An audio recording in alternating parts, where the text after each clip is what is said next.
sound device, right? She either pushed the wrong buttons or wrong buttons were pushed, and she says it's not working. But No, we have no feed. There's nothing feeding it right now. so we should just wait because that's what I told her. There's not going to be anything. Will there be something for the pre-show or just? The pre-show everything that's being fed broadcast is fed to that. So she can't hear any. There won't be anything to hear right now. Right now, there's nothing to hear. Nothing. She thinks she pushed some wrong buttons or something. You want me to give you another set? Yeah, I guess. Sorry. I'll give this one. I'll rock on it. Yeah. Perfect. Okay, thank you.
He's a good guy.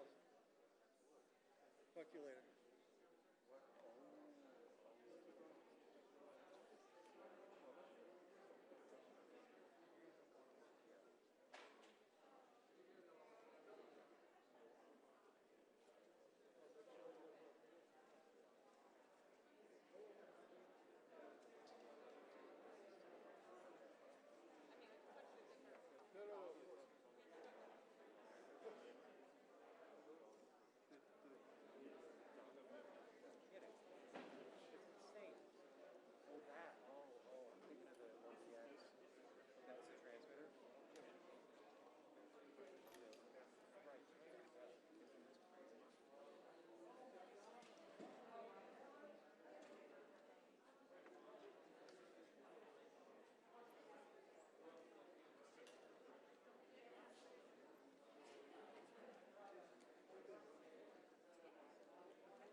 after the fogging. Yeah, figuring out how to get that mask just to sit just right.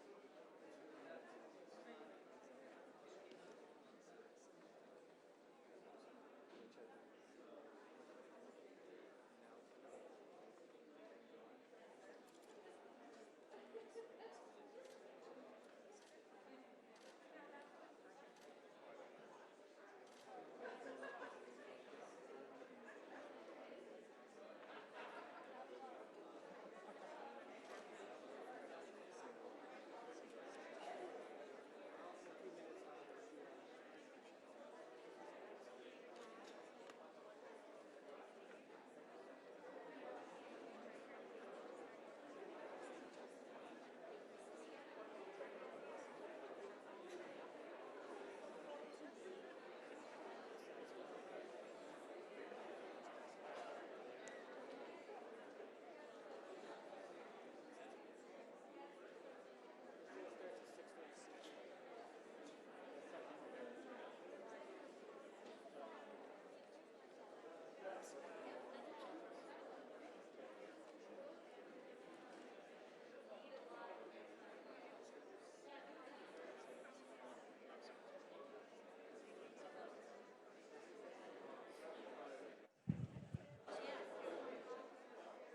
Did Zoom with her.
Okay. Can I get there? Can I take pictures? Yeah, of okay. you? Sure. Hey, I'm gonna. I'd like to get one with my lovely wife, but you never know where she's at. Oh, you got it. I was gonna take a picture of it. I got you. All right, I got you. Thank you. Are you pin right? What's that? Well, it isn't now, but I think it was before. Yeah, it was fine in the photo. Yeah, yeah.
Ladies and gentlemen, could I ask you to take your seats, please?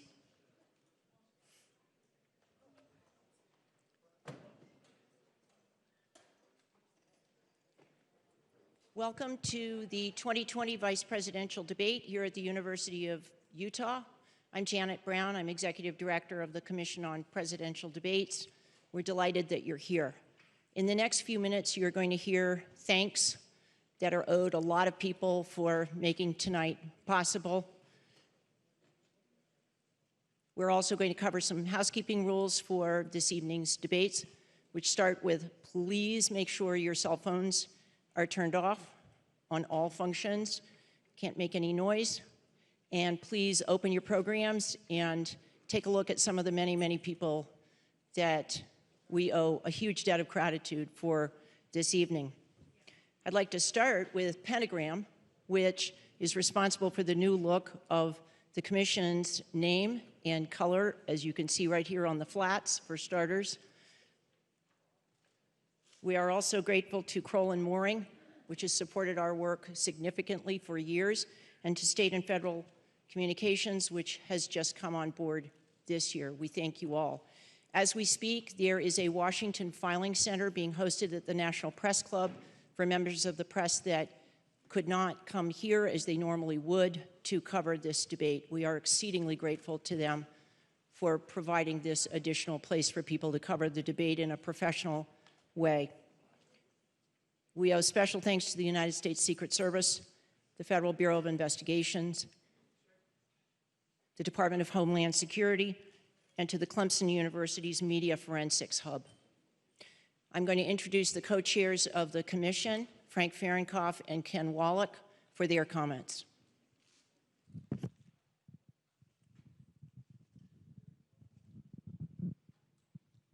Good evening, ladies and gentlemen, and welcome to Salt Lake City, beautiful Salt Lake City.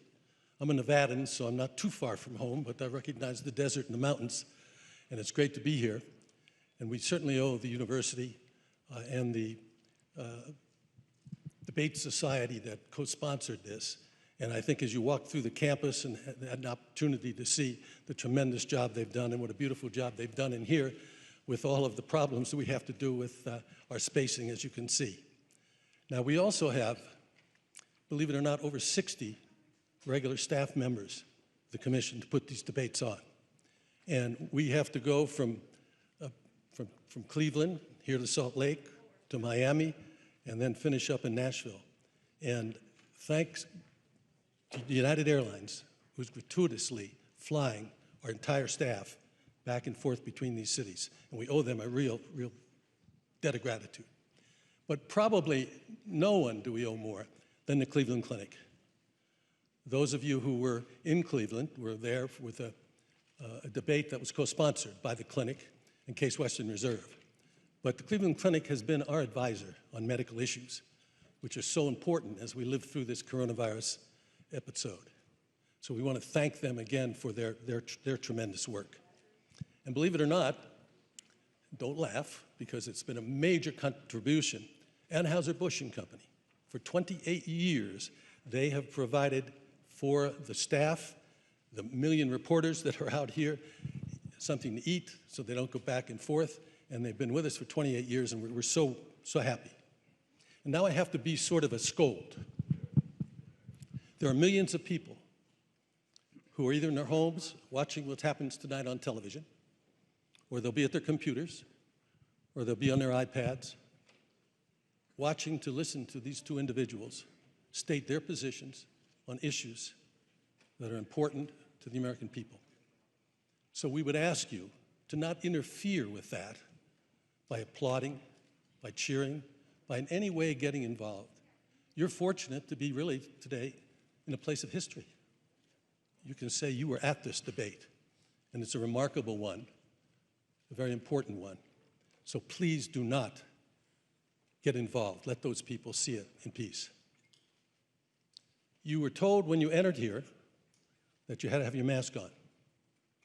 And the rules are that you will keep your masks on. And if you take your masks off, someone will approach you and ask you to please put your mask back on. If you do not put the mask back on, you will be advised that your ticket is canceled. On the back of your ticket that got you in here, you pledged to follow all the protocols of the health departments, etc. And you will be escorted by law enforcement from the premises. It will be tremendously embarrassing to you. It will interfere with what's going on up here. So we beg you, please do not take your masks off. As soon as I'm off the stage here, mine's going back on too, so it's not just for anyone. I also want to tell you that at 7 o'clock on the button, you're going to hear a whole lot of noise because all of these networks, their boxes are up behind you, will go on air to cover the debates, and you'll hear them go on air, and you'll hear some of their moderators talking and so forth. So don't get upset. It'll eventually calm down. So we hope you enjoy. We hope you learn. I think this is going to be a tremendous evening. And we're missing one of our co-chairmen, Dorothy Dot Ridings, who is the former head of the League of Women Voters. She's not with us tonight, but she's in our thoughts. And Dot, if you were watching, we say hello. So with that, let me introduce to you my co-chairman, who is here, Ken Wallach, who will then tell you something more.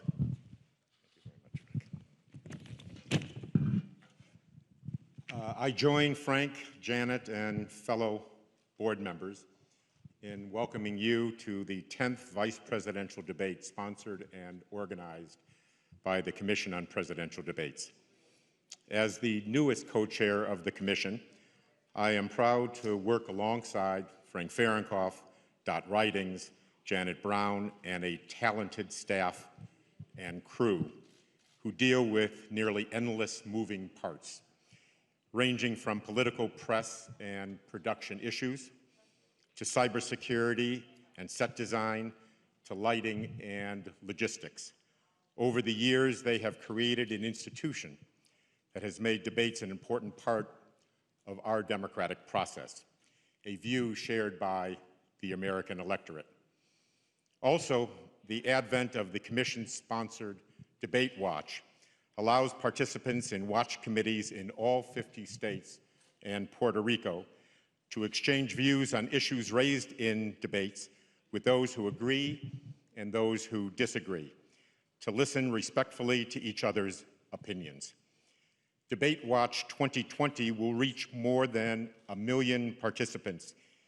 And here in Utah, the Utah Debate Commission is carrying out a broad civic education program around these debates by conducting an essay competition for high school students and encouraging 9 colleges and universities in the states to organize virtual debate watches. Now, as significant as debates have become here, they can be even more consequential overseas, where the Commission, in partnership with the National Democratic Institute, has helped organize 450 debates in 45 nations, most importantly, in post-conflict countries and in new and emerging democracies. This effort has led to the creation of Debates International, a global support network of similar debate organizers from nearly 40 countries. So when the Commission and NDI supported candidate debates in Tunisia last year, we were joined by Debates International members from Chile, Mexico, and Jamaica to share their experiences and expertise. I wanted to recognize the Commission's longest-standing supporter, the Judy and Peter Bloom Kovler Foundation, which has given its trust to the nonpartisan mission of the Commission for the past 32 years. And we are grateful for their extraordinary contribution to the 2020 debates. Now it is my distinct honor to introduce Dr. Ruth Watkins, the President of the University of Utah. Thank you very much.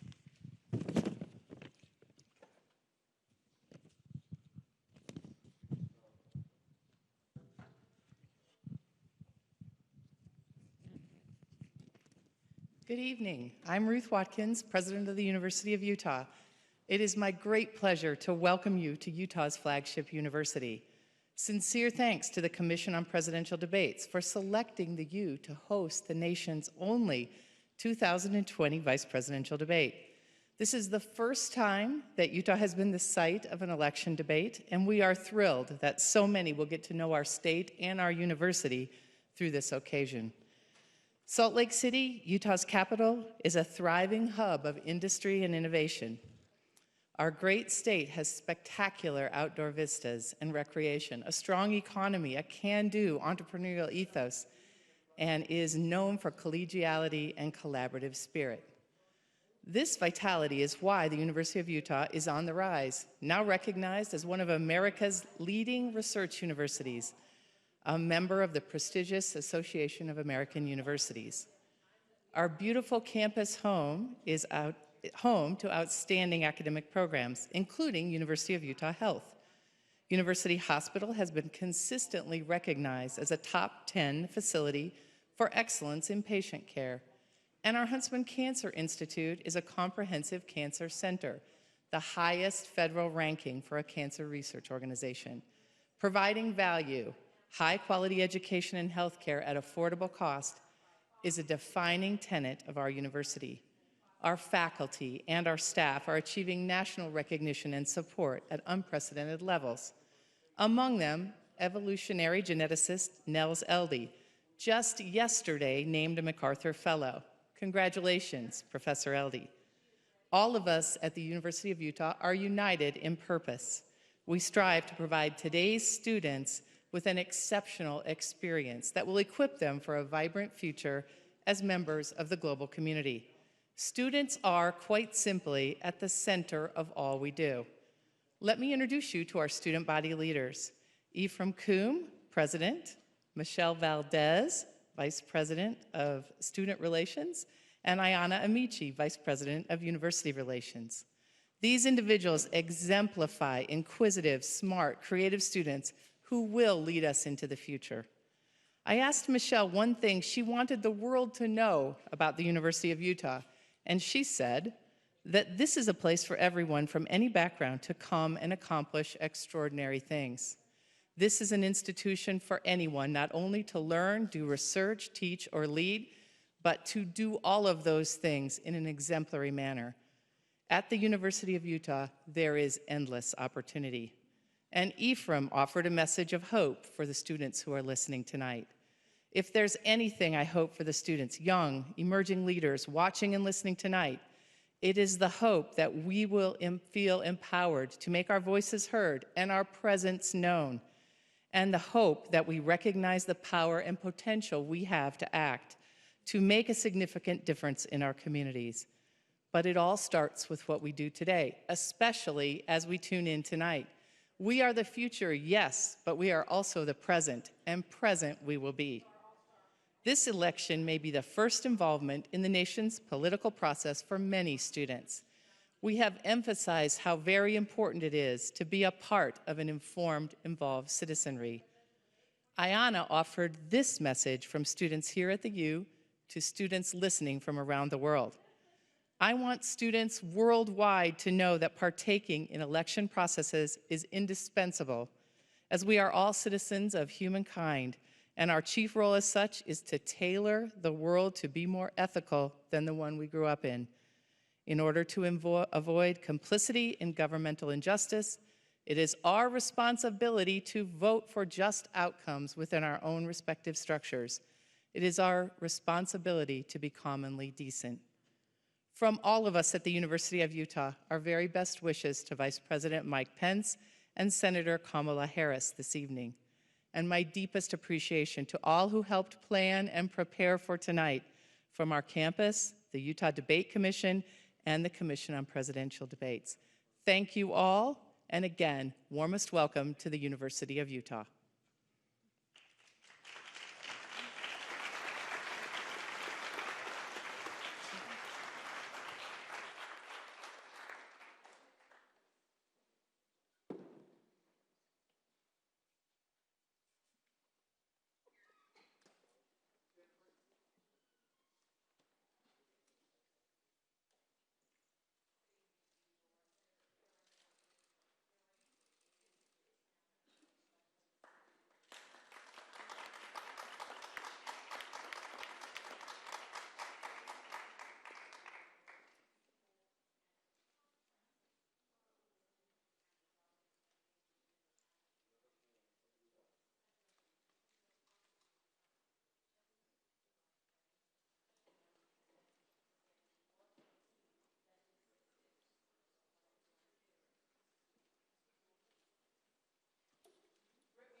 Please welcome the first print journalist to be the solo moderator of one of the general election debates, Washington Bureau Chief of USA Today, Susan Page. Go get him, honey. Hey, welcome. And congratulations, you have scored the most exclusive tickets in the United States. Hamilton has nothing on the Commission on Presidential Debates when it comes to exclusive tickets. I want to offer a special welcome to Vice President Pence's family, I think is there, and to Senator Kamala Harris's family on this side, and most especially to my bosses who are seated right up there, and I'm very glad that they came and joined us. My bosses from USA Today and from Gannett. We're glad that you're here, but this debate is not about you, and it's not about me. It's about the millions of Americans who are going to be watching it. And that's why I'm going to ask you for your help. I'm going to ask you for your silence. I'm going to ask you during the debate not to cheer or to boo or to hiss or to laugh, because that is distracting for the people we are really staging this debate to reach. There will be 2 times when you can applaud. That will be when I announce the 2 candidates on the stage. They'll come on the stage simultaneously. That'll be a time to applaud. And then applaud again at the very end of the debate. But if you could keep, restrain your enthusiasm between those 2 times, I'd appreciate it. And if you could send me a little good karma, that would also be appreciated, but quietly. I'm going now to sit down and get settled and turn my back to you, but not in a rude way. And I'll see you on the other side. Thanks again for being here.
Good evening.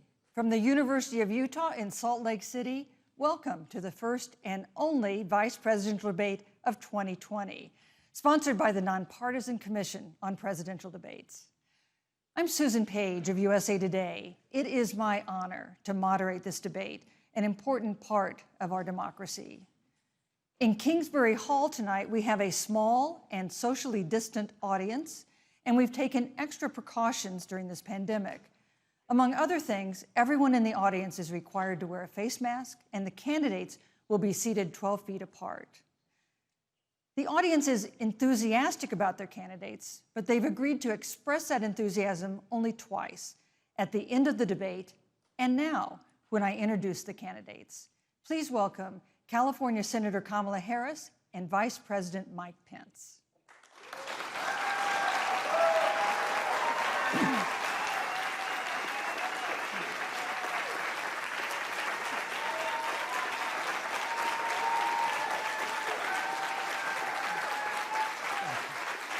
Thank you.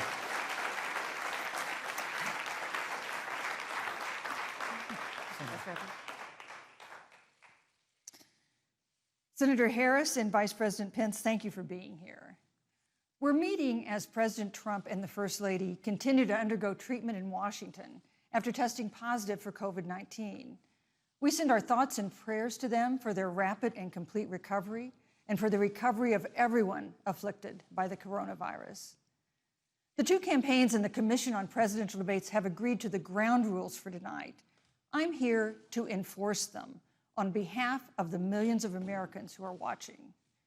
One note, no one in either campaign or at the Commission or anywhere else has been told in advance what topics I'll raise or what questions I'll ask. This 90-minute debate will be divided into 9 segments of about 10 minutes each. I'll begin a segment by posing a question to each of you, sometimes the same question, sometimes a different question on the same topic. You will then have 2 minutes to answer without interruption by me or the other candidate. Then we'll take 6 minutes or so to discuss the issue. At that point, although there will always be more to say, we'll move on to the next topic. We want a debate that is lively, but Americans also deserve a discussion that is civil. These are tumultuous times, but we can and will have a respectful exchange about the big issues facing our nation. Let's begin with the ongoing pandemic that has cost our country so much. Senator Harris, the coronavirus is not under control. Over the past week, Johns Hopkins reports that 39 states have had more COVID cases over the past 7 days than in the week before. 9 states have set new records. Even if a vaccine is released soon, the next administration will face hard choices. What would a Biden administration do in January and February that a Trump administration wouldn't do? Would you impose new lockdowns for businesses and schools and hotspots? A federal mandate to wear masks? You have 2 minutes to respond without interruption. Thank you, Susan. Well, the American people have witnessed what is the greatest failure of any presidential administration in the history of our country. And here are the facts. 210,000 dead people in our country in just the last several months. Over 7 million people who have contracted this disease. 1 in 5 businesses closed. We're looking at frontline workers who have been treated like sacrificial workers. We are looking at over 30 million people who in the last several months had to file for unemployment. And here's the thing. On January 28th, the Vice President and the President were informed about the nature of this pandemic. They were informed that it's lethal in consequence, that it is airborne, that it will affect young people, and that it would be contracted because it is airborne. And they knew what was happening, and they didn't tell you. Can you imagine if you knew on January 28th, as opposed to March 13th, what they knew, what you might have done to prepare? They knew and they covered it up. The president said it was a hoax. They minimize the seriousness of it. The president said, you're on one side of his ledger if you wear a mask, you're on the other side of his ledger if you don't. And in spite of all of that, today they still don't have a plan. They still don't have a plan. Well, Joe Biden does. And our plan is about what we need to do around a national strategy for contact tracing, for testing, for administration of the vaccine, and making sure that it will be free for all. That is the plan that Joe Biden has and that I have, knowing that we have to get a hold of what has been going on, and we need to save our country. And Joe Biden is the best leader to do that, and frankly, this administration has forfeited their right to re-election based on this. Thank you, Senator Harris. Vice President Pence, more than 210,000 Americans have died of COVID-19 since February. The U.S. death toll as a percentage of our population is higher than that of almost every other wealthy nation on earth. For instance, our death rate is 2.5 times that of Canada next door. You head the administration's coronavirus task force. Why is the U.S. death toll as a percentage of our population higher than that of almost every other wealthy country? And you have 2 minutes to respond without interruption. Susan, thank you. And I want to thank the Commission and the University of Utah for hosting this event. And Senator Harris, it's a privilege to be on the stage with you. Our nation has gone through a very challenging time this year. But I want the American people to know that from the very first day, President Donald Trump has put the health of America first. Before there were more than 5 cases in the United States, all people who had returned from China, President Donald Trump did what no other American president had ever done. And that was he suspended all travel from China, the second largest economy in the world. Now, Senator Joe Biden opposed that decision. He said it was xenophobic and hysterical. But I can tell you, having led the White House Coronavirus Task Force, that decision alone by President Trump bought us invaluable time to stand up the greatest national mobilization since World War II. And I believe it saved hundreds of thousands of American lives. Because with that time, we were able to reinvent testing. More than 115 million tests have been done to date. We were able to see to the delivery of billions of supplies so our doctors and nurses had the resources and support they needed. And we began, really, before the month of February was out, to develop a vaccine and to develop medicines and therapeutics that have been saving lives all along the way. And under President Trump's leadership, Operation Warp Speed, we believe, will have literally tens of millions of doses of a vaccine before the end of this year. The reality is, when you look at the Biden plan, it reads an awful lot like what President Trump and I and our task force have been doing every step of the way. I mean, quite frankly, when I look at their plan that talks about advancing testing, creating new PPE, developing a vaccine, it looks a little bit like plagiarism, which is something Joe Biden knows a little bit about. And I think the American people know that this is a president who has put the health of America first, and the American people, I believe with my heart, can be proud of the sacrifices they have made. It's saved countless American lives. Senator Harris, would you like to respond? Absolutely. Whatever the vice president is claiming the administration has done, clearly it hasn't worked. When you're looking at over 210,000 dead bodies in our country, American lives that have been lost, families that are grieving that loss. And you know, the vice president is the head of the task force and knew on January 28th how serious this was. And then thanks to Bob Woodward, we learned that they knew about it. And then when that was exposed, the vice president said, when asked, well, why didn't y'all tell anybody? He said, because the president wanted people to remain calm. Well, let's get no, but Susan, this is important. Susan, I want to add, but Mr. Vice President, I'm speaking. I'm speaking. Yeah, you can have 15 more seconds, and then we'll give the vice president a chance to respond. So I want to ask the American people, how calm were you when you were panicked about where you're going to get your next roll of toilet paper? How calm were you when your kids were sent home from school and you didn't know when they could go back? How calm were you when your children couldn't see your parents because you were afraid they could kill them? Let's give Vice President Pence a chance to respond. Vice President Pence, you have 1 minute to respond. You know, there's not a day gone by that I haven't thought of every American family that's lost a loved one. And I want all of you to know that you'll always be in our hearts and in our prayers. But when you say what the American people have done over these last 8 months hasn't worked, that's a great disservice to the sacrifices the American people have made. The reality, if I may finish, Senator, the reality is Dr. Fauci said everything that he told the president in the Oval Office, the president told the American people.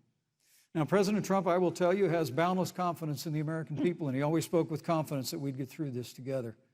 But when you say it hasn't worked, when Dr. Fauci and Dr. Birx and our medical experts came to us in the second week of March, they said if the president didn't take the unprecedented step of shutting down roughly half of the American economy, that we could lose 2.2 million Americans. Now, that's the reality. Thank you. They also Thank you, said Vice to us if we President did everything right, Susan, we could still lose more than 200,000 Americans. Vice President Now, one Pence, life lost is too many, Susan, but the American people, I believe, deserve credit for the sacrifices that they have made, putting the health of their family and their neighbors first, our doctors, our nurses, our first responders. Thank you, Vice President Pence. And I'm going to speak up on behalf of what the American people have done. Vice President Pence, you were in the front row in a Rose Garden event 11 days ago at what seems to have been a super spreader event for senior administration and congressional officials. No social distancing, few masks, and now a cluster of coronavirus cases among those who were there. How can you expect Americans to follow the administration's safety guidelines to protect themselves from COVID when you at the White House have not been doing so? Well, the American people have demonstrated over the last 8 months that when given the facts, they're willing to put the health of their families and their neighbors and people they don't even know first. And President Trump and I have great confidence in the American people and their ability to take that information and put it into practice. In the height of the epidemic, when we were losing a heartbreaking number of 2,500 Americans a day, we surged resources to New Jersey and New York and New Orleans and Detroit. We told the American people what needed to be done, and the American people made the sacrifices. When the outbreak in the Sun Belt happened this summer, again, Americans stepped forward. But the reality is the work of the President of the United States goes on. A vacancy on the Supreme Court of the United States has come upon us, and the President introduced Judge Amy Coney Barrett. Thank you, Vice President Pence. If I may say, that Rose Garden event, there's been a great deal of speculation about it. My wife Karen and I were there and honored to be there. Many of the people who were at that event, Susan, actually were tested for coronavirus, and it was an outdoor event, which all of our scientists regularly and routinely advise. The difference here is President Trump and I trust the American people to make choices in the best interest of their health. Joe Biden and Kamala Harris consistently talk about mandates, and not just mandates with the coronavirus, but a government takeover of health care, Thank you, the Green New Deal, all government control. We're about freedom and respecting the freedom of the American people. Let's talk about respecting the American people. You respect the American people when you tell them the truth. You respect the American people when you have the courage to be a leader speaking of those things that you may not want people to hear, but they need to hear so they can protect themselves. But this administration stood on information that if you had as a parent, if you had as a worker, knowing you didn't have enough money saved up, and now you're standing in a food line because of the ineptitude of an administration that was unwilling to speak the truth to the American people. So let's talk about caring about the American people. The American people have had to sacrifice far too much because of the incompetence of this administration. It is asking too much of the people. Susan, we talked about it is asking too much of the people. That they would not be equipped with the information they need to help themselves to protect their parents and their children. Kamala Harris, Senator Harris, I'm sorry. It's fine, I'm Kamala. No, you're Senator Harris to me. For life to get back to normal, Dr. Anthony Fauci and other experts say that most of the people who can be vaccinated need to be vaccinated. But half of Americans now say they wouldn't take a vaccine if it was released now. If the Trump administration approves a vaccine before or after the election, should Americans take it, and would you take it? If the public health professionals, if Dr. Fauci, if the doctors tell us that we should take it, I'll be the first in line to take it, absolutely. But if Donald Trump tells us that we should take it, I'm not taking it. Vice President Pence, there have been a lot of repercussions from this pandemic. In recent days, the president's diagnosis of COVID-19 has underscored the importance of the job that you hold and that you are seeking. That's our second topic tonight. It's the role of the vice president. One of you will make history on January 20th. You will be the vice president to the oldest president the United States has ever had. Donald Trump will be 74 years old on Inauguration Day. Joe Biden will be 78 years old. That already has raised concerns among some voters, concerns that have been sharpened by President Trump's hospitalization in recent days. Vice President Pence, have you had a conversation or reached an agreement with President Trump about safeguards or procedures when it comes to the issue of presidential disability? And if not, do you think you should? You have 2 minutes without interruption. Well, Susan, thank you, although I would like to go back. I think we need to move on to the issue of thank you, but I would like to go back because the reality is that we're going to have a vaccine, Senator, in record time, in unheard of time, in less than a year. We have 5 companies in phase 3 clinical trials, and we're right now producing tens of millions of doses. So the fact that you continue to undermine public confidence in a vaccine, if the vaccine emerges during the Trump administration, I think is unconscionable. And Senator, I just ask you, stop playing politics with people's lives.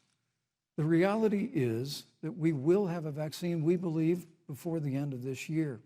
And it will have the capacity to save countless American lives. And your continuous undermining of confidence in a vaccine is it's just unacceptable. And let me also say, you know, the reality is when you talk about failure in this administration, we actually do know what failure looks like in a pandemic. It was 2009. The swine flu arrived in the United States. Thankfully, it ended up not being as lethal as the coronavirus.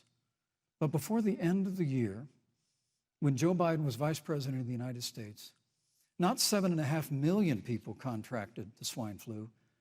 60 million Americans contracted the swine flu.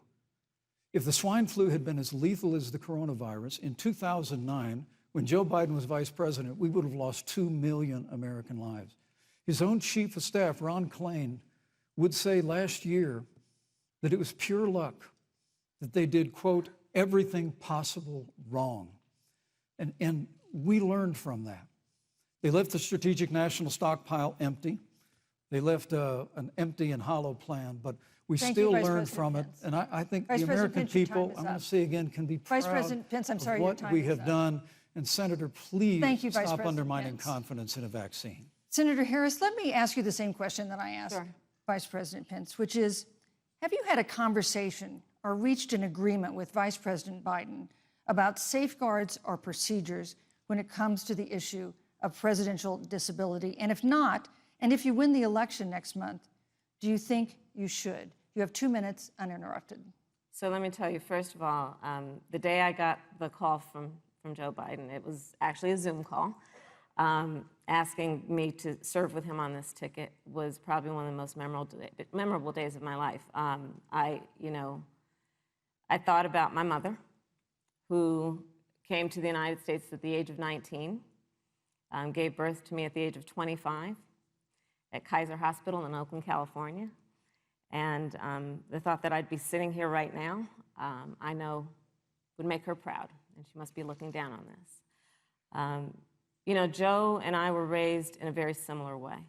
We were raised with values that are about hard work, about the value and the dignity of public service, and about the importance of fighting for the dignity of all people. And I think Joe asked me to serve with him because, you know, I have a career that included being elected the first woman district attorney of San Francisco, where I created models of innovation for law enforcement in terms of reform of the criminal justice system. I was elected the first woman of color and black woman to be elected Attorney General of the state of California, where I ran the second largest Department of Justice in the United States, second only to the United States Department of Justice.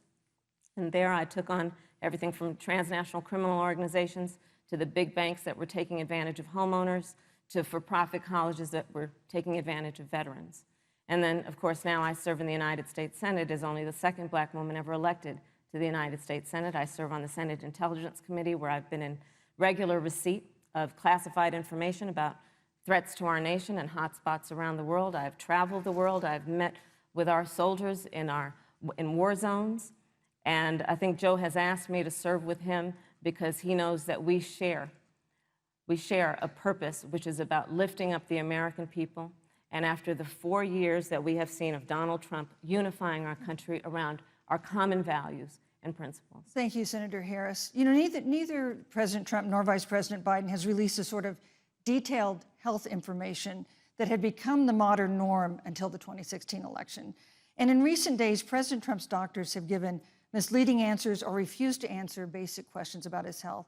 And my question to each of you in turn is this information voters deserve to know?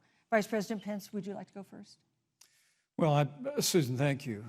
And let me say, on behalf of the President and the First Lady, how moved we've all been by the outpouring of prayers and concern for the President. And I do believe it's emblematic of the prayers and the concern that have ushered forth for every American impacted by the coronavirus. But the care the President received at Walter Reed Hospital, the White House doctors, was exceptional.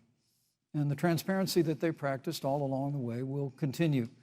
The American people have a right to know about the health and well-being of their president, and will continue to do that. But I'm just extremely grateful and was more than a little moved by the broad and bipartisan support. And Senator, I want to thank you and Joe Biden for your expressions of genuine concern. And I also want to congratulate you, as I did on that phone call, on the historic nature of your nomination. Thank you. I never expected to be on this stage 4 years ago, so I know the feeling. But the reality is we've got an election before the American people in the midst of this challenging year. And the stakes have never been higher, but I think the choice has never been clearer. I want to give Senator Harris a chance to respond to the same question I asked, which is, do voters have a right to know more detailed health information about presidential candidates and especially about presidents, especially when they're facing some kind of challenge? Absolutely, and that's why Joe Biden has been so incredibly transparent, and certainly by contrast, the president has not, both in terms of health records, but also let's look at taxes. We now know, because of great investigative journalism, that Donald Trump paid $750 in taxes. When I first heard about it, I literally said, "You mean $750,000? And it was like, no, $750. We now know Donald Trump owes and is in debt for $400 million. And just so everyone is clear, when we say in debt, it means you owe money to somebody. And it'd be really good to know who the President of the United States, the Commander-in-Chief, owes money to, because the American people have a right to know what is influencing the President's decisions. And is he making those decisions on the best interest of the American people, of you, or self-interest? So, Susan, I'm glad you asked about transparency, because it has to be across the board. Joe has been incredibly transparent over many, many years. The one thing we all know about Joe, he puts it all out there. He is honest, he is forthright. But Donald Trump, on the other hand, has been about covering up everything. Thank you, Senator Harris. I want to give you a chance to respond, Vice President. Well, look, I respect the fact that Joe Biden spent 47 years in public life. I respect your public service as well. Thank you. But the American people have a president who's a businessman, he's a job creator, who's paid tens of millions of dollars in taxes, payroll taxes, property taxes. He's created tens of thousands of American jobs.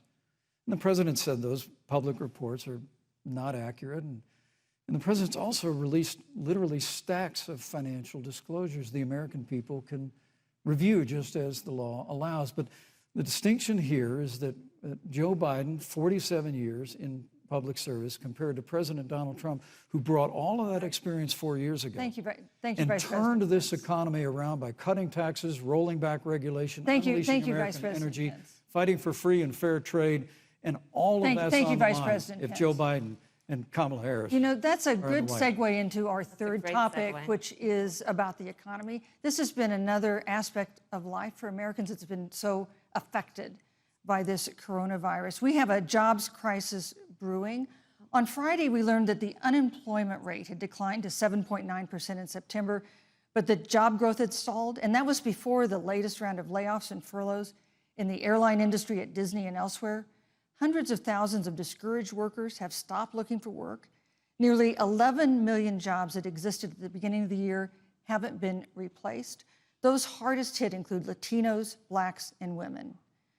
Senator Harris, the Biden-Harris campaign has proposed new programs to boost the economy, and you would pay for that new spending by raising $4 trillion in taxes on wealthy individuals and corporations. Some economists warn that could curb entrepreneurial ventures that fuel growth and create jobs.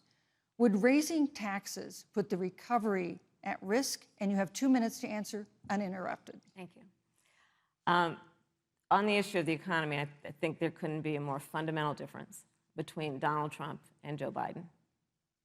Joe Biden believes you measure the health and the strength of America's economy based on the health and the strength of the American worker and the American family. On the other hand, you have Donald Trump, who measures the strength of the economy based on how rich people are doing, which is why he passed a tax bill benefiting the top 1% and the biggest corporations of America, leading to a $2 trillion deficit that the American people are going to have to pay for. On day one, Joe Biden will repeal that tax bill. He'll get rid of it. And what he'll do with the money is invest it in the American people. And through a plan that is about investing in infrastructure, something that Donald Trump said he would do. I remember hearing about some infrastructure week. I don't think it ever happened. But Joe Biden will do that. He'll invest in infrastructure. It's about upgrading our roads and bridges, but also investing in clean energy and renewable energy. Joe is going to invest that money in what we need to do around innovation. There was a time when our country believed in science and invested in research and development so that we were an innovation leader on the globe. Joe Biden will use that money to invest in education. So, for example, for folks who want to go to a 2-year community college, it will be free. If you come from a family that makes less than $125,000, you'll go to a public university for free. And across the board, we'll make sure that if you have student loan debt, it's cut by $10,000. That's how Joe Biden thinks about the economy, which is it's about investing in the people of our country as opposed to passing a tax bill, which had the benefit of letting American corporations go offshore to do their business. Thank you, You're Senator welcome. Harris. Vice President Pence, your administration has been predicting a rapid and robust recovery, but the latest economic report suggests that's not happening. Should Americans be braced for an economic comeback that is going to take not months, but a year or more? You have 2 minutes to answer uninterrupted. When President Trump and I took office, America had gone through the slowest economic recovery since the Great Depression. Because when Joe Biden was vice president, they tried to tax and spend and regulate and bail our way back to a growing economy. President Trump cut taxes across the board. Despite what Senator Harris says, the average American family of 4 had $2,000 in savings in taxes. And with the rise in wages that occurred, most predominantly for blue-collar, hardworking Americans, the average household income for a family of 4 increased by $4,000 following President Trump's tax cuts. But America, you just heard Senator Harris tell you, on day one, Joe Biden's going to raise your taxes. It's really remarkable to think, Susan. I mean, right after a time where we're going through a pandemic that lost 22 million jobs at the height, we've already added back 11.6 million jobs because we had a president who cut taxes, rolled back regulation, unleashed American energy, fought for free and fair trade, and secured $4 trillion from the Congress of the United States to give direct payments to families, save 50 million jobs through the Paycheck Protection Program. We literally have spared no expense to help the American people and the American worker through this. Joe Biden and Kamala Harris want to raise taxes. They want to bury our economy under a $2 trillion Green New Deal, which you were one of the original co-sponsors of in the United States Senate. They want to abolish fossil fuels and ban fracking, which would cost hundreds of thousands of American jobs all across the heartland. And Joe Biden wants to go back to the economic surrender to China, that when we took office, half of our international trade deficit was with China alone. And Joe Biden wants to repeal all of the tariffs that President Trump put into effect to fight for American jobs and American workers. Joe Biden says democracy's on the ballot. Make no mistake about it, Susan. The American economy, the American comeback is on the ballot with 4 more years of growth and opportunity, 4 more years of President Donald Trump. 2021 is going to be the biggest economic year in the history of this country. Thank you, Vice President Pence. Senator Harris. Well, I mean, I thought we saw enough of it in last week's debate, but I think this is supposed to be a debate based on fact and truth. And the truth and the fact is Joe Biden has been very clear. He will not raise taxes on anybody who makes less than $400,000 a year. He said he's going to repeal the Trump tax cuts. Mr. Vice President, I'm speaking. Well, wait. I'm speaking. It'd be important if you said the truth. Joe Biden said twice in the debate last week that he's going to repeal the Trump tax cuts. That was tax cuts that gave the average working family $2,000 in a tax break every single year. Senator, that is absolutely not true. That is he only going to repeal part of the Trump tax cuts? If you don't mind letting me finish, we can then have a conversation, okay? Please. Okay. Joe Biden will not raise taxes on anyone who makes less than $400,000 a year. He has been very clear about that. Joe Biden will not end fracking. He has been very clear about that. Joe Biden is the one who, during the Great Recession, was responsible for the Recovery Act that brought America back. And now the Trump-Pence administration wants to take credit when they rode the coattails of Joe Biden's success for the economy that they had at the beginning of their term. Of course, now the economy is a complete disaster. But Joe Biden, on the one hand, did that. On the other hand, you have Donald Trump, who has reigned over a recession that is being compared to the Great Depression. On the one hand, you have Joe Biden, who was responsible with President Barack Obama for the Affordable Care Act, which brought health care to over 20 million Americans and protected people with pre-existing conditions. And what it also did is it saved those families who otherwise were going bankrupt because of hospital bills they could not afford. On the other hand, you have Donald Trump, who's in court right now, trying to get rid of the Affordable Care Act, which means that you will lose protections if you have pre-existing conditions. And this is very important, Susan. Yes, and it's but important. we need to give Vice President. He interrupted me, and I'd like to just finish, please. If you have a pre-existing condition, heart disease, diabetes, breast cancer, they're coming for you. If you love someone who has a pre-existing condition, they're coming for you. If you are under the age of 26 on your parents' coverage, they're coming for you. Senator Harris, thank you. You're welcome. Let me give you a chance to respond. Well, I hope we have a chance to talk about health care because Obamacare was a disaster. The American people remember it well. And President Trump and I have a plan to improve health care and to protect pre-existing conditions for every American. But look, Senator Harris, you're entitled to your own opinion, but you're not entitled to your own facts. You yourself said on multiple occasions when you were running for president that you would ban fracking. Joe Biden looked at a supporter in the eye and pointed and said, I guarantee that we will abolish fossil fuels. They have a $2 trillion version of the Green New Deal, Susan, that your newspaper, USA Today, said really wasn't that very different from the original Green New Deal. More taxes, more regulation, banning fracking, abolishing fossil fuel, crushing American energy, and economic surrender to China is a prescription for economic decline. President Trump and I will keep America growing. The V-shaped recovery that's underway right now will continue with 4 more years of President Donald Trump. Thank you very, very much, Vice President Pence. Once again, you've provided the perfect segue to a new topic, which is climate change. And Vice President Pence, I'd like to pose the first question to you. This year, we've seen record-setting hurricanes in the South. Another one, Hurricane Delta, is now threatening the Gulf. And we have seen record-setting wildfires in the West. Do you believe, as the scientific community has concluded, that man-made climate change has made wildfires bigger, hotter, and more deadly, and have made hurricanes wetter, slower, and more damaging? You have 2 minutes uninterrupted. Thank you, Susan. Well, first, I'm very proud of our record on the environment and on conservation. According to all of the best estimates, our air and land are cleaner than any time ever recorded. And our water is among the cleanest in the world.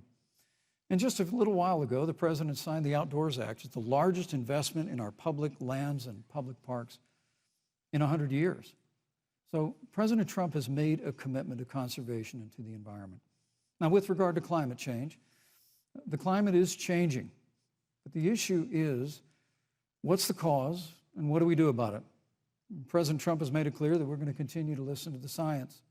Now, Joe Biden and Kamala Harris would put us back in the Paris Climate Accord. They'd impose the Green New Deal, which would crush American energy, would increase the energy costs of American families in their homes, and literally would crush American jobs. And President Trump and I believe that the progress that we have made in a cleaner environment has been happening precisely because we have a strong free market economy. You know, what's remarkable is the United States has reduced CO2 more than the countries that are still in the Paris Climate Accord, but we've done it through innovation, and we've done it through natural gas and fracking, which, Senator, the American people can go look at the record. I know Joe Biden says otherwise now, as you do, but the both of you repeatedly committed to abolishing fossil fuel and banning fracking. And so by creating the kind of American innovation, we're actually steering toward a stronger and better environment. With regard to wildfires, President Trump and I believe that forest management has to be front and center, and even Governor Gavin Newsom from your state has agreed we've got to work on forest management. And with regard to hurricanes, the National Oceanic Administration tells us that actually as difficult as they are, Thank you, Vice President. there are no more hurricanes today than there were 100 years ago. Thank you. But many of the climate alarmists President Pence, use I'm sorry, your time hurricanes is up. and wildfires to try and Thank sell you, their Vice bill of President goods Pence. of a Green New Deal. And President Trump and I are going to always put Thank you, American Vice jobs and President American Pence. workers first. Senator Harris, as the Vice President mentioned, you co-sponsored the Green New Deal in Congress. But Vice President Biden said in last week's debate that he does not support the Green New Deal. But if you look at the Biden-Harris campaign website, it describes the Green New Deal as a crucial framework. What exactly would be the stance of a Biden-Harris administration toward the Green New Deal? You have 2 minutes uninterrupted. Sure. So first of all, I will repeat, and the American people know, that Joe Biden will not ban fracking. That is a fact. That is a fact. I will repeat that Joe Biden has been very clear that he thinks about growing jobs, which is why he will not increase taxes for anyone who makes less than $400,000 a year. Joe Biden's economic plan, Moody's, which is a reputable Wall Street firm, has said will create 7 million more jobs than Donald Trump's. And part of those jobs that will be created by Joe Biden are going to be about clean energy and renewable energy. Because you see, Joe understands that the west coast of our country is burning, including my home state of California. Joe sees what is happening on the Gulf states, which are being battered by storms. Joe has seen and talked with the farmers in Iowa, whose entire crops have been destroyed because of floods. And so Joe believes, again, in science. I'll tell you something, Susan. I served, when I first got to the Senate, on the committee that's responsible for the environment. Do you know this administration took the word science off the website and then took the phrase climate change off the website? We have seen a pattern with this administration, which is they don't believe in science. And Joe's plan is about saying we're going to deal with it, but we're also going to create jobs. Donald Trump, when asked about the wildfires in California, and the question was, you know, the science is telling us this, you know what Donald Trump said? Science doesn't know. So let's talk about who is prepared to lead our country over the course of the next 4 years on what is an existential threat to us as human beings. Joe is about saying we're going to invest that in renewable energy. It's going to be about the creation of millions of jobs. We will achieve net zero emissions by 2050, carbon neutral by 2035. Joe has a plan. This has been a lot of talk from the Trump administration, and really it has been to go backward instead of forward. We will also re-enter the climate agreement with pride. Senator Harris just said that climate change is an existential threat. Vice President Pence, do you believe that climate change poses an existential threat? As I said, Susan, the climate is changing. We'll follow the science. But once again, Senator Harris is denying the fact that they're going to raise taxes on every American. Joe Biden said twice in the debate last week that on day one he was going to repeal the Trump tax cuts. Those tax cuts delivered $2,000 in tax relief to the average family of four across America. And with regard to banning fracking, I just recommend that people look at the record. You yourself said repeatedly that you would ban fracking. You were the first Senate co-sponsor of the Green New Deal. And while Joe Biden denied the Green New Deal, Susan, thank you for pointing out, the Green New Deal is on their campaign website. And as USA Today said, it's essentially the same plan as you co-sponsored with AOC when she submitted it in the Senate. And you just heard the senator say that she's going to resubmit America to the Paris Climate Accord. Look, the American people have always cherished our environment. We'll continue to cherish it. We've made great progress reducing CO2 emissions through American innovation and the development of natural gas through fracking. We don't need a massive $2 trillion Green New Deal that would impose all new mandates on American businesses and American families. Thank you. Joe Biden wants us to retrofit 4 million American business buildings. It makes no sense. It will cost jobs. President Trump is going to put America first. He's going to put jobs first, and we're going to take care of our environment and follow the science. Thank you, Vice President. On the issue of jobs, Senator Harris, let's talk about that. The Vice President earlier referred to, as part of what he thinks is an accomplishment, the President's trade war with China. You lost that trade war. You lost it. What ended up happening is because of a so-called trade war with China, America lost 300,000 manufacturing jobs. Farmers have experienced bankruptcy because of it. We are in a manufacturing recession because of it. And when we look at where this administration has been, there are estimates that by the end of the term of this administration, they will have lost more jobs than almost any other presidential administration. And the American people know what I'm talking about. You know, I think about 20-year-olds. You know, we have a 20-year-old, a 20-something-year-old, who are coming out of high school and college right now, and you're wondering, is there going to be a job there for me? We're looking at people who are trying to figure out how they're going to pay rent by the end of the month. Almost half of American renters are worried about whether they're going to be able to pay rent by the end of the month. This is where the economy is in America right now, and it is because of the catastrophe and the failure of leadership of this administration. Thank you, Senator Harris. Vice President Pence, let me give you just 15 seconds to respond, because then I want to move on. Well, I'd love to respond. Look, lost the trade war with China. Joe Biden never fought it. Joe Biden has been a cheerleader for communist China over the last several decades. And again, Senator Harris, you're entitled to your opinion. You're not entitled to your own facts. When Joe Biden was vice president, we lost 200,000 manufacturing jobs, and President Obama said they were never coming back. He said we needed a magic wand to bring them back. In our first 3 years after we cut taxes, rolled back regulation, unleashed American energy, this administration saw 500,000 manufacturing jobs created. And that's exactly the kind of growth we're going to continue to see as we bring our nation through this pandemic. But a Green New Deal, your massive new mandates, your Paris Climate Accord, it's going to kill jobs this time, just like it killed jobs. I just need to respond very briefly, 15 seconds, and then we'll move on. Thank you. Joe Biden is responsible for saving America's auto industry, and you voted against it. So let's set the record straight. Thank you. I'd like to talk about China. We have, as our next topic, we have no more complicated or consequential foreign relationship than the one with China. It is a huge market for American agricultural goods. It's a potential partner in dealing with climate change in North Korea. And in a video tonight, President Trump again blamed it for the coronavirus, saying China will pay.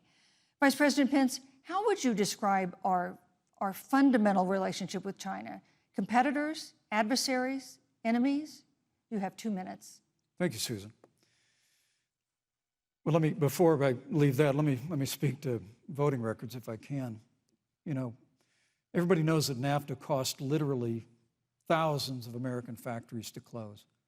We saw automotive jobs go south of the border. President Trump fought to renegotiate NAFTA.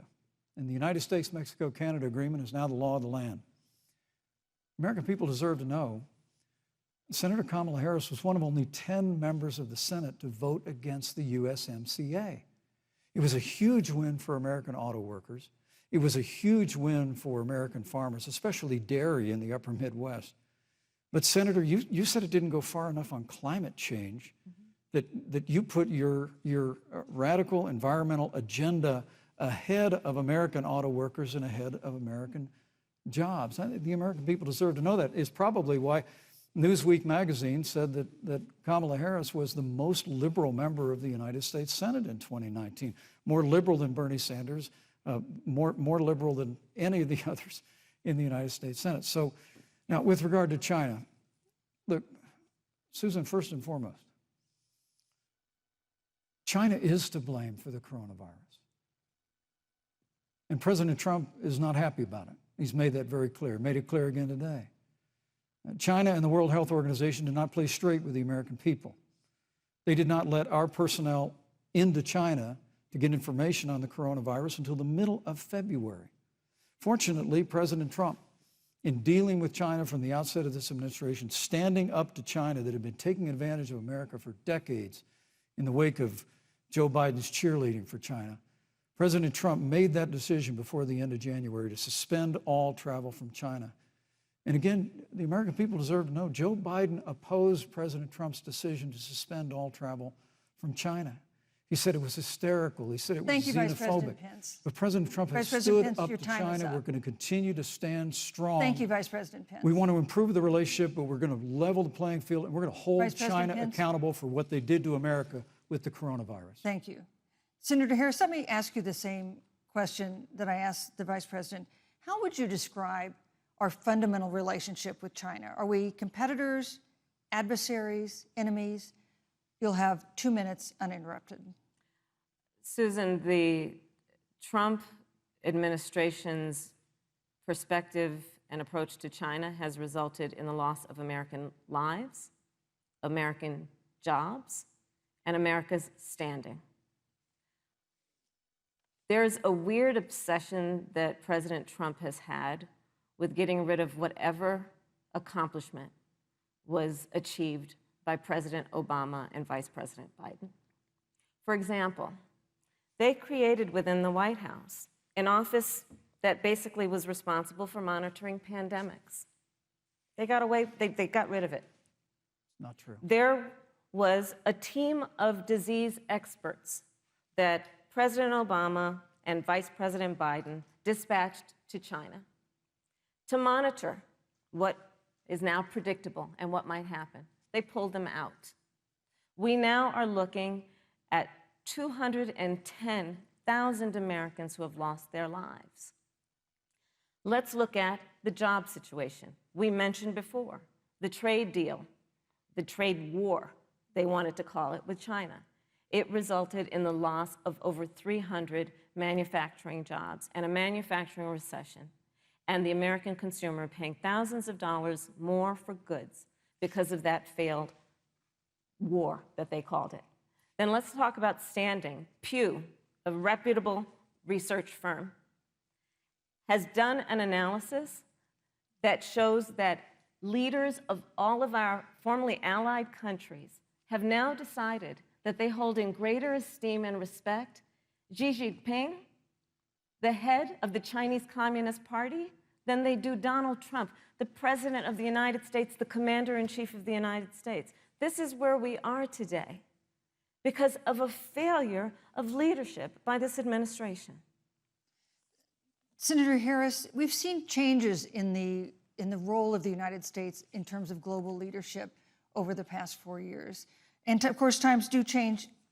What's your definition? We've seen strains with China, of course, as the Vice President mentioned. We've seen strains with our traditional allies in NATO and elsewhere. What is your definition of the role of American leadership in 2020? So, Joe is, I love talking with Joe about a lot of these issues. And, Joe, I think he said it quite well. He says, foreign policy, it might sound complicated, but really it's relationships. So just think about it as relationships. And so we know this in our personal and professional relationships. You got to keep your word to your friends. Got to be loyal to your friends. People who've stood with you, got to stand with them. You got to know who your adversaries are and keep them in check. But what we have seen with Donald Trump is that he has betrayed our friends and embraced dictators around the world. Let's take, for example, Russia. So, I serve on the Intelligence Committee of the United States Senate. America's intelligence community told us Russia interfered in the election of the President of the United States in 2016 and is playing in 2020. Christopher Wray, the director of the FBI, said the same. But Donald Trump, the commander-in-chief of the United States of America, prefers to take the word of Vladimir Putin over the word of the American intelligence community. You look at our friends at NATO. He has walked away from agreements. You can look at the Iran nuclear deal, which now has put us in a position where we are less safe because they are building up what might end up being a significant nuclear arsenal. We were in that deal, guys. We were in the Iran nuclear deal with friends, with allies around the country. And because of Donald Trump's unilateral approach to foreign policy, coupled with his isolationism, he pulled us out and has made America less safe. So, Susan, it's about relationships. And the thing that has always been part of the strength of our nation, in addition to our great military, has been that we keep our word. But Donald Trump doesn't understand that because he doesn't understand what it means to be honest. Thank you, Senator Harris. Vice President Pence, let me give you a chance to respond. Well, thank you. Well, President Trump kept his word when we moved the American embassy to Jerusalem, the capital of the state of Israel. When Joe Biden was vice president, they promised to do that, and they never did. We've stood strong with our allies, but we've been demanding. NATO is now contributing more to our common defense than ever before, thanks to President Trump's leadership. We've strengthened our alliances across the Asia-Pacific, and we've stood strong against those who would do us harm. You know, when President Trump came into office, ISIS had captured an area of the Middle East the size of Pennsylvania. But President Trump unleashed the American military, and our armed forces destroyed the ISIS caliphate and took down their leader, al-Baghdadi, without one American casualty. Al-Baghdadi was responsible for the death of thousands. But notably, America's hearts today are with the family of Kayla Mueller, her parents of which are here with us tonight in Salt Lake City. Today, two of the ISIS killers responsible for Kayla Mueller's murder were brought to justice in the United States. Jihadi John was killed on the battlefield along with the other beetle. The reality is that when Joe Biden was vice president, we had an opportunity to save Kayla Mueller. It breaks my heart to reflect on it, but the military came into the Oval Office, presented a plan. They said they knew where Kayla was. Baghdadi had held her for 18 months, abused her mercilessly before they killed her. But when Joe Biden was vice president, they hesitated for a month. And when armed forces finally went in, it was clear she'd been moved 2 days earlier. And her family says with a heart that broke the heart of every American that if President Donald Trump had been president, they believe Kayla would be alive today. Thank you, Vice Look, President. we destroyed the ISIS caliphate. And you talk about re-entering the Iran nuclear deal. I mean, the last administration transferred $1.8 billion to the leading state sponsor of terrorism. Pence. President Donald Trump got us out of the deal. Thank you, Vice President Pence. And when Qasem Soleimani was traveling to Baghdad to do harm to Americans, President Donald Trump took him Vice out. President Pence. And America is safer, our allies are safer, and the American people know President Donald Trump will never Thank you, Vice President take Pence. action. I would like to give Senator Harris a chance to respond, but not at such great length, because, of course, there are other topics we want to talk about. But I would like equal time. Yes. Thank you. Please go ahead. First of all, to the Mueller family, I know about your daughter's case, and I'm so sorry. I'm so sorry.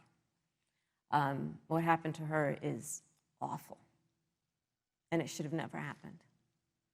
And I know Joe feels the same way. And I know that President Obama feels the same way. But you mentioned Soleimani. Let's start there. So after the strike on Soleimani, there was a counter strike on our troops in Iraq. And they suffered serious brain injuries. And do you know what Donald Trump dismissed them as?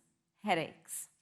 And this is about a pattern of Donald Trump's, where he has referred to our men who are serving in our military as suckers and losers. Donald Trump, who went to Arlington Cemetery and stood above the graves of our fallen heroes and said, what's in it for them? Because, of course, you know, he only thinks about what's in it for him. Let's take what he said about John McCain, a great American hero. And Donald Trump says he doesn't deserve to be called a hero because he was a prisoner of war.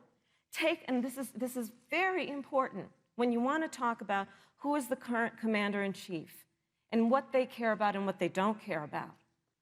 Public reporting that Russia had bounties on the heads of American soldiers. And you know what a bounty is? It's somebody puts a price on your head and they will pay it if you are killed. And Donald Trump had talked at least 6 times to Vladimir Putin and never brought up the subject.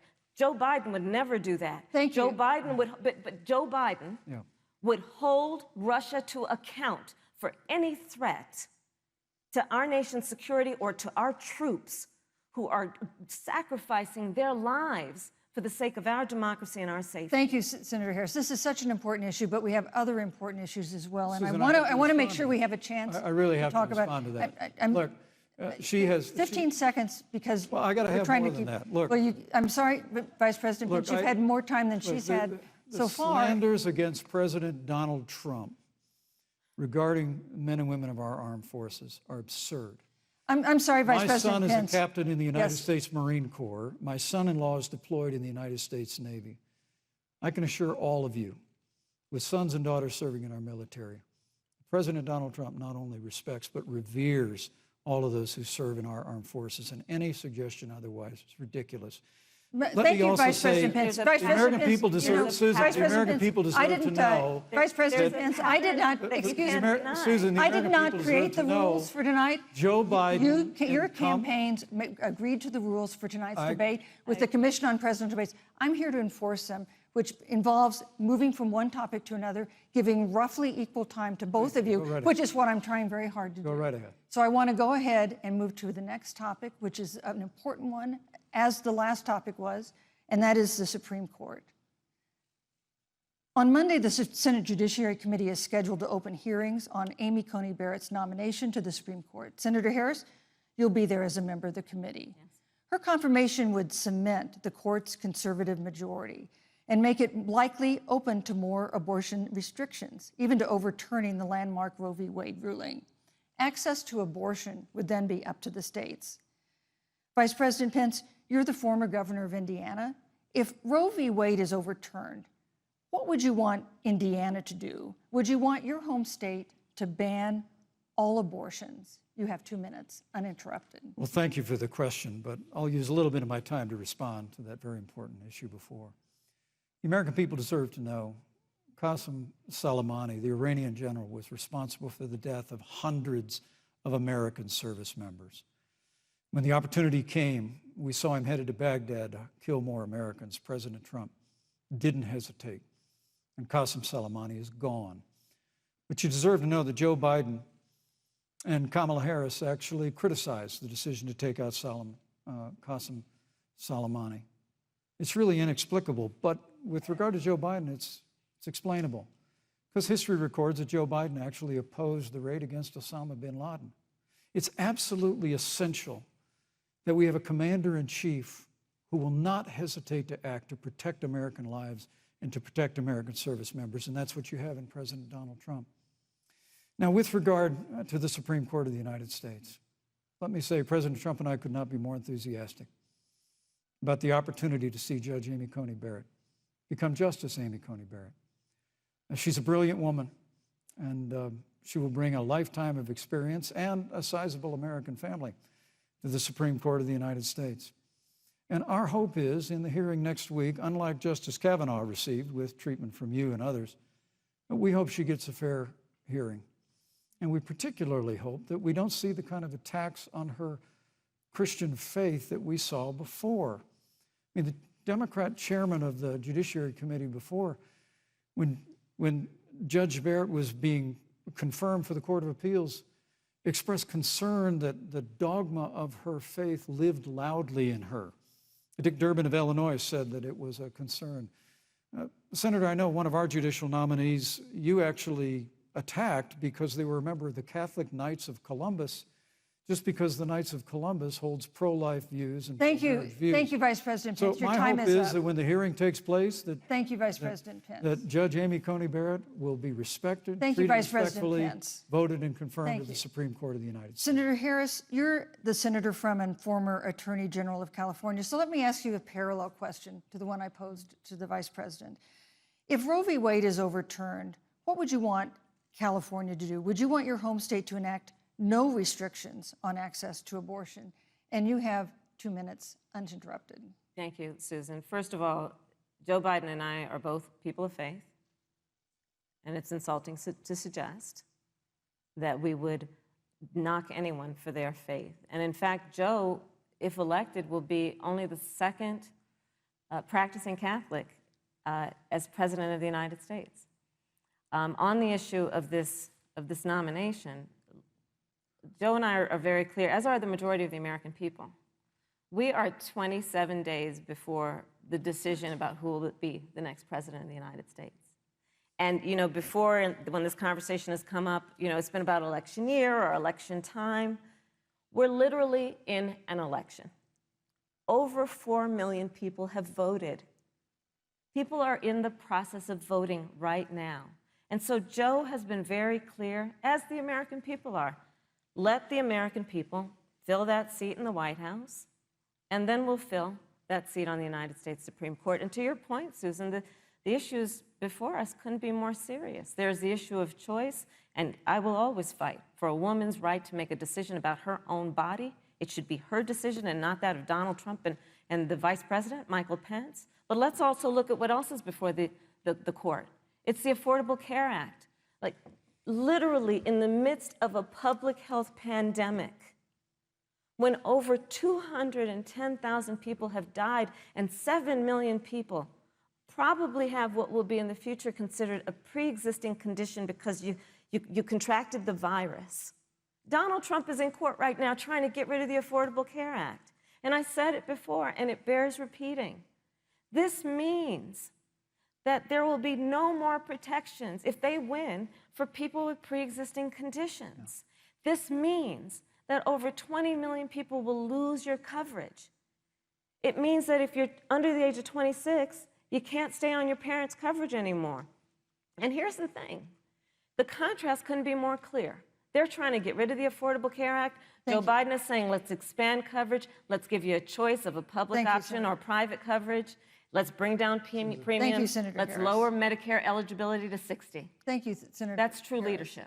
You know, you mentioned earlier, Vice President Pence, that the president was committed to maintaining protections for people with pre-existing conditions. But you do have this court case that you are supporting, your administration supporting, that would strike down the Affordable Care Act. The president says, President Trump says that he's going to protect people with pre-existing conditions, but he has not explained how he would do that. And that was one of the toughest nuts to crack when they were passing the Affordable Care Act. So tell us specifically, how would your administration protect Americans with pre-existing conditions to have access to affordable insurance if the Affordable Care Act is struck down? Well, thank you, Susan. But let me just say, addressing your very first question, I couldn't be more proud to serve as vice president to a president who stands without apology for the sanctity of human life. I'm pro-life. I don't apologize for it. And this is another one of those cases where there's such a dramatic contrast. Joe Biden and Kamala Harris support taxpayer funding of abortion all the way up to the moment of birth, late-term abortion. They want to increase funding to Planned Parenthood of America. Now, for our part, I would never presume how Judge Amy Coney Barrett would rule on the Supreme Court of the United States, but we'll continue to stand strong for the right to life. When you speak about the Supreme Court, though, I think the American people really deserve an answer, Senator Harris. Are you and Joe Biden going to pack the court if Judge Amy Coney Barrett is confirmed? I mean, there have been 29 vacancies on the Supreme Court during presidential election years, from George Washington to Barack Obama. Presidents have nominated in all 29 cases. But your party is actually openly advocating adding seats to the Supreme Court, which has had 9 seats for 150 years, if you don't get your way. This is a classic case of if you can't win by the rules, you're going to change the rules. Now, you've refused to answer the question. Joe Biden has refused to answer the question. So I think the American people would really like to know, if Judge Amy Coney Barrett is confirmed to the Supreme Court of the United States, are you and Joe Biden, if somehow you win this election, going to pack the Supreme Court to get your way? I'm so glad we went through a little history lesson. Let's do that a little more. In 1864... Well, I'd like you to answer the question. No, Mr. Vice President, I'm speaking. I'm speaking. Okay. In 1864, one of the, I think, political heroes, certainly of the president, I assume if you also, Mr. Vice President, is Abraham Lincoln. Mm-hmm. Abraham Lincoln was up for re-election, and it was 27 days before the election, and a seat became open on the United States Supreme Court. Abraham Lincoln's party was in charge not only of the White House, but the Senate. But Honest Abe said it's not the right thing to do. The American people deserve to make the decision about who will be the next president of the United States, and then that person can select who will serve for a lifetime on the highest court of our land. And so Joe and I are very clear. The American people are voting right now, and it should be their decision about who will serve on this most important body for a lifetime. Thank you, And Senator the Harris. people, Susan, are voting right now. They'd like to know if you and Joe Biden are going to pack the Supreme Court if you don't get your way in this nomination. Let's talk about packing. You once again gave a non-answer. Joe Biden gave a non-answer. Trying to answer you the now. The American people deserve a straight answer. And if you haven't figured it out yet, the straight answer is they are going to pack the Supreme Court if they somehow win this election. Men and women, I got to tell you, people across this country, if you cherish our Supreme Court, if you cherish the separation of powers, you need to reject the Biden-Harris ticket. Come November the 3rd, re-elect President Donald Trump, and we'll stand by that separation of powers in a 9-seat Supreme Court. Yeah, let's talk about packing the court then. Let's talk about the fact. Yeah, I'm about to. So the Trump-Pence administration has been, because I sit on the Senate Judiciary Committee, Susan, as you mentioned, and I've witnessed the appointments for lifetime appointments to the federal courts, district courts, courts of appeal. People who are purely ideological, people who have been reviewed by legal professional organizations and found to have been not competent, are substandard. And do you know that of the 50 people who President Trump appointed to the Court of Appeals for lifetime appointments, not one is black? This is what they've been doing. You want to talk about packing a court? Let's have that discussion. All right, thank you, Senator. Let's go on and talk about the issue of racial justice. I just want the record to reflect she never answered the question. So I think the American people, maybe in the next debate, Joe Biden will answer the question, but I think the American people know the answer. Thank you, Vice President. In March, Breonna Taylor, a 26-year-old emergency room technician in Louisville, was shot and killed after police officers executing a search warrant in a narcotics investigation broke into her apartment. The police said they identified themselves. Taylor's boyfriend said he didn't hear them do that. He used a gun registered to him to fire a shot, which wounded an officer. The officers then fired more than 20 rounds into the apartment. They say they were acting in self-defense. None of them have been indicted in connection with her death. Senator Harris, in the case of Breonna Taylor, was justice done? You have 2 minutes. I don't believe so, and I've talked with Breonna's mother, Tamika Palmer, and her family. And her family deserves justice. She was a beautiful young woman. She had as her life goal to become a nurse, and she wanted to become an EMT to first learn what's going on out on the street so she could then become a nurse and save lives. And her life was taken unjustifiably and tragically and violently. And it brings me to, the 8 minutes and 46 seconds that America witnessed, during which an American man was tortured and killed under the knee of an armed, uniformed police officer.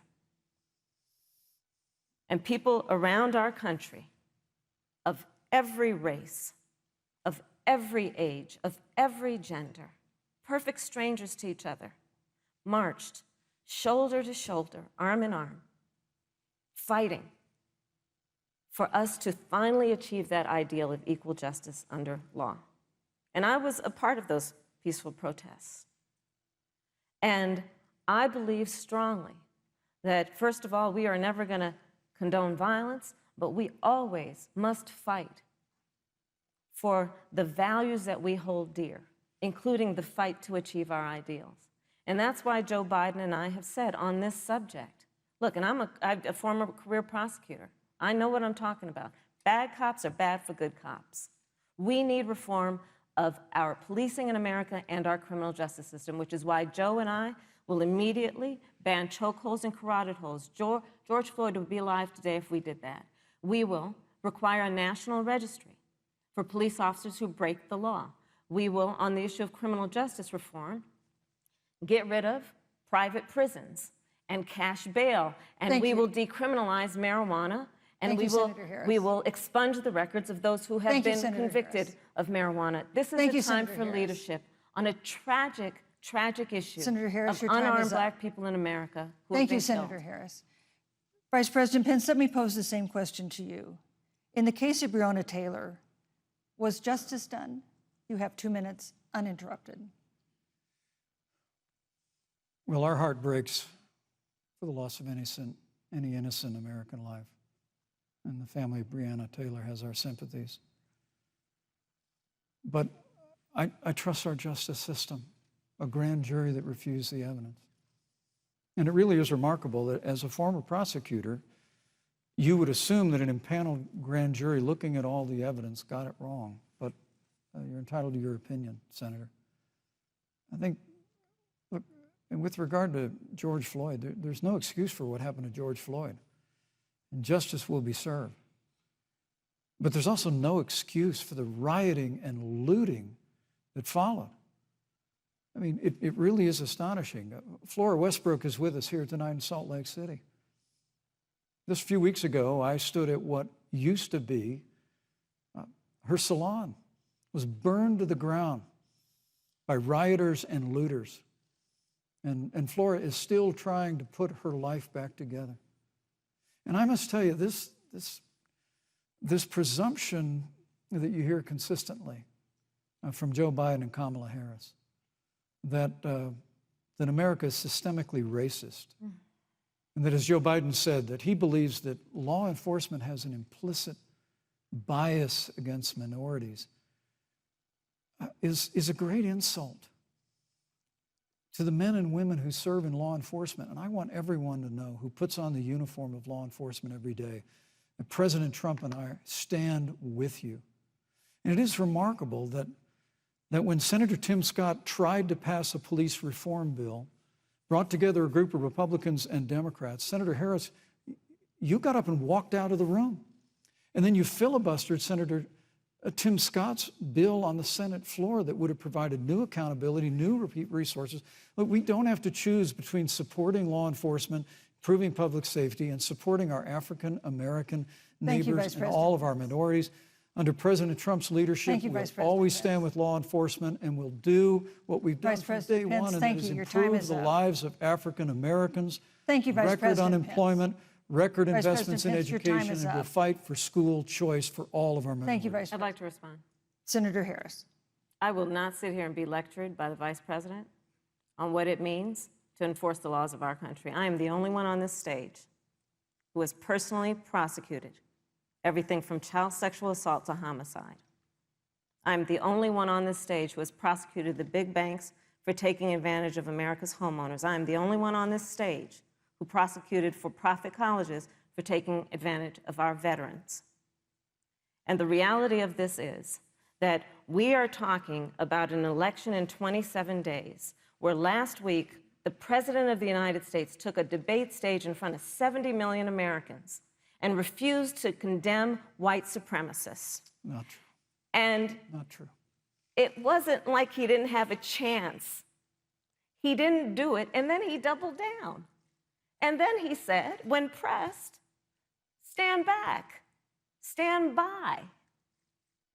And this is a part of a pattern of Donald Trump's.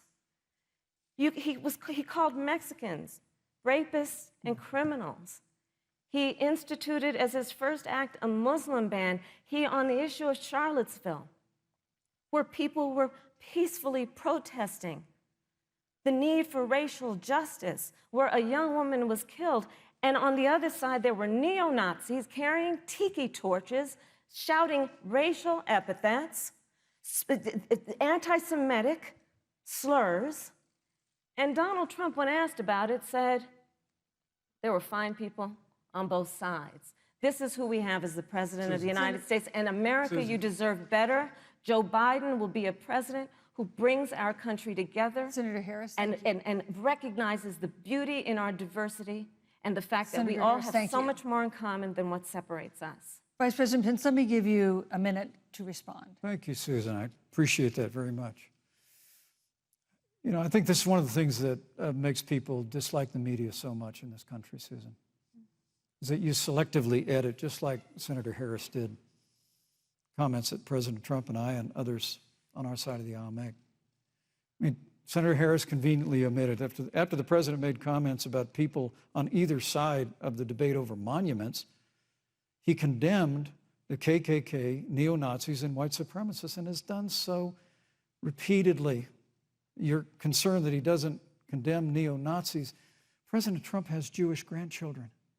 His daughter and son-in-law are Jewish. This is a president who respects and cherishes all of the American people. But you talk about having personally prosecuted. I'm glad you brought up your record, Senator. Thank you. I really need to make this point. When you were DA in San Francisco, when you left office, African Americans were 19 times more likely to be prosecuted for minor drug offenses than whites and Hispanics. When you were Attorney General of California, you increased the disproportionate incarceration of blacks in California. You did nothing on criminal justice reform in California. You didn't lift a finger to pass the First Step Act on Capitol Hill. I mean, the reality is your record speaks for itself. President Trump and I have fought for criminal justice reform. Thank you, Vice President We've fought for educational choice and opportunities for African Americans, all of our Thank you, sir. And we'll do it for 4 more Thank you. years. You know, there is no more important issue than the final issue that we're going to talk about tonight, and that is the issue of the election itself. Susan, he attacked my record. I would like an opportunity to respond. Let me give you 30 seconds because we're running out of time. I appreciate that. First of all, having served as the Attorney General of the state of California, the work that I did is a model of what our nation needs to do, and we will be able to do under a Joe Biden presidency. Our agenda includes what this administration has failed to do. It will be about not only instituting a ban on chokeholds and carotid holes. Thank you. Not only.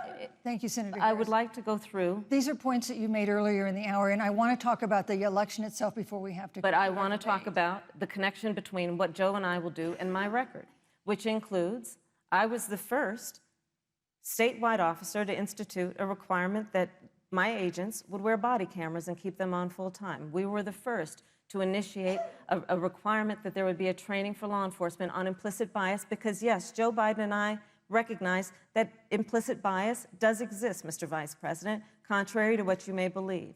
We did the work of instituting reforms that were about investing in reentry. This is the work that we have done and the work we will do going forward. And again, I will not be lectured by the Vice President on our record of what we have done in terms of law enforcement and keeping our communities safe, and a commitment to reforming the criminal justice system of America. Thank you, Senator Harris. And I'd like to I'd like you to respond first to the question on our final topic, the election itself. President Trump has several times refused to commit himself to a peaceful transfer of power after the election. If your ticket wins and President Trump refuses to accept a peaceful transfer of power, what steps would you and Vice President Biden then take? What would happen next? You have 2 minutes. So I'll tell you, Joe and I are, I think, particularly proud of the coalition that we've built around our campaign. We probably have one of the broadest coalitions of folks that you've ever seen in a presidential race. Of course, we have the support of Democrats, but also independents and Republicans. In fact, 7 members of President George W. Bush's cabinet are supporting our ticket. We have the support of Colin Powell, Cindy McCain, John Kasich, over 500 generals, retired generals, and former national security experts and advisors are supporting our campaign. And I believe they are doing that because they know that Joe Biden has a deep, deep-seated commitment to fight for our democracy and to fight for the integrity of our democracy and to bring integrity back to the White House. And so we believe in the American people. We believe in our democracy. And here's what I'd like to say to everybody. Vote. Please vote. Vote early. Come up with a plan to vote. Go to iwillvote.com. You can also go to joebiden.com. We have it within our power in these next 27 days to make the decision about what will be the course of our country for the next 4 years. And it is within our power, and if we use our vote and we use our voice, we will win. And we will not let anyone subvert our democracy with what Donald Trump has been doing, as he did on the debate stage last week, when again in front of 70 million people, he openly attempted to suppress the vote. Joe Biden, on the other hand, on that same debate stage, because clearly Donald Trump doesn't think he can run on a record because it's a failed record, Joe Biden on that stage said, hey, just please vote. So I'll repeat what Joe said. Please vote. Thank you, Senator. Vice President Pence, President Trump has several times refused to commit himself to a peaceful transfer of power after the election. If Vice President Biden is declared the winner and President Trump refuses to accept a peaceful transfer of power, what would be your role and responsibility as Vice President? What would you personally do? You have 2 minutes. Well, Susan, first and foremost, I think we're going to win this election. Because while Joe Biden and Kamala Harris rattle off a long litany of the establishment in Washington, D.C., an establishment that Joe Biden's been a part of for 47 years, President Donald Trump has launched a movement of everyday Americans from every walk of life. And I have every confidence that those same Americans that delivered that historic victory in 2016, they see this president's record where we rebuild our military, we revived our economy through tax cuts and rolling back regulation, fighting for fair trade, unleashing American energy. We appointed conservatives to our federal courts at every level. And we stood with the men and women of law enforcement every single day. And I think that movement of Americans has only grown stronger in the last 4 years. But when you talk about accepting the outcome of the election, I must tell you, Senator, your party has spent the last 3.5 years trying to overturn the results of the last election. It's amazing. When Joe Biden was vice president of the United States, the FBI actually spied on President Trump and my campaign. I mean, there were documents released this week that the CIA actually made a referral to the FBI documenting that those allegations were coming from the Hillary Clinton campaign. And of course, we've all seen the avalanche, what you put the country through for the better part of 3 years until it was found that there was no obstruction, no collusion, case closed. And then, Senator Harris, you and your colleagues in the Congress tried to impeach the President of the United States over a phone call. And now Hillary Clinton has actually said to Joe Biden that in her words, under no circumstances should he concede the election. So let me just say, I think we're going to win this election. President Trump and I are fighting every day in courthouses to prevent Joe Biden and Kamala Harris from changing the rules and creating this universal mail-in voting that will create a massive opportunity for voter fraud. And we have a free and fair election. We know we're going to have confidence in it. And I believe in all my heart that President Donald Trump's going to be reelected for 4 more years. You know, I've written all the questions that I've asked tonight, but for the final question of the debate, I'd like to read a question that someone else wrote. The Utah Debate Commission asked students in the state to write essays about what they would like to ask you. And I want to close tonight's debate with the question posed by Brecklin Brown. She's an 8th grader at Springville Junior High in Springville, Utah. And here's what she wrote, quote, "When I watch the news, all I see is arguing between Democrats and Republicans. When I watch the news, all I see is citizen fighting against citizen. When I watch the news, all I see are 2 candidates from opposing parties trying to tear each other down. If our leaders can't get along, how are the citizens supposed to get along?" And then she added, "Your examples could make all the difference to bring us together," end quote. So to each of you in turn, I'd like you to take 1 minute and respond to Brecklin. Vice President Pence, you have 1 minute. Brecklin, it's a wonderful question. And let me just commend you for taking an interest in public life. I started following the news when I was very young. And in America, we believe in a free and open exchange of debate. And we celebrate that. And it's how we've created literally the freest and most prosperous nation in the history of the world. But I would tell you that don't assume that what you're seeing on your local news networks is synonymous with the American people. You know, I look at the relationship between Justice Ruth Bader Ginsburg, the late justice who we just lost from the Supreme Court, and the late Justice Antonin Scalia. They were on polar opposites on the Supreme Court of the United States, one very liberal, one very conservative. But what's been learned since her passing was the 2 of them and their families were the very closest of friends. I mean, here in America, we can disagree. We can debate vigorously, as Senator Harris and I have on this stage tonight. But when the debate is over, we come together as Americans. And that's what people do in big cities and small towns all across this country. So I just want to encourage you, Brecklin. I want to tell you that we're going to work every day to have government as good as our people. And the American people each and every day love a good debate. We love a good argument. But we always come together and are always there for one another. Thank you, in times of need. And we've especially learned that through the difficulties of this year. Senator Harris, what would you say to Brecklin? First of all, I love hearing from our young leaders.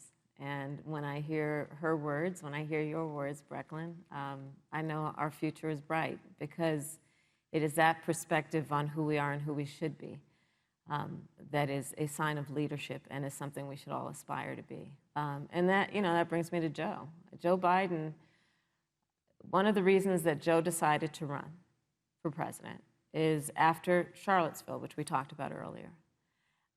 It so troubled him and upset him like it did all of us, that there was that kind of hate and division. What propelled Joe to run for president was to see that over the course of the last 4 years, what Brecklin described has been happening. Joe has a long-standing reputation of working across the aisle and working in a bipartisan way. And that's what he's going to do as president. Joe Biden has a history of lifting people up and fighting for their dignity. You have to know Joe's story to know that Joe has known pain, he has known suffering, and he has known love. And so, Brecklin, when you think about the future, I do believe the future is bright. And it will be because of your leadership, and it will be because we fight for each person's voice through their vote, and we get engaged in this election because you have the ability through your work and through eventually your vote to determine the future of our country and what its leadership looks like. Thank you, Senator Harris. Thank you, Vice President Pence. Thank you so much for being with us tonight. We want to thank also the University of Utah for its hospitality, and most of all, our thanks to all the Americans who watched this debate tonight. Again, our best wishes for a quick recovery to President Trump, the First Lady, and everyone who is battling COVID-19. The second presidential debate is next week on October 15th, a town hall style debate in Miami. We hope you'll join us then. Good evening.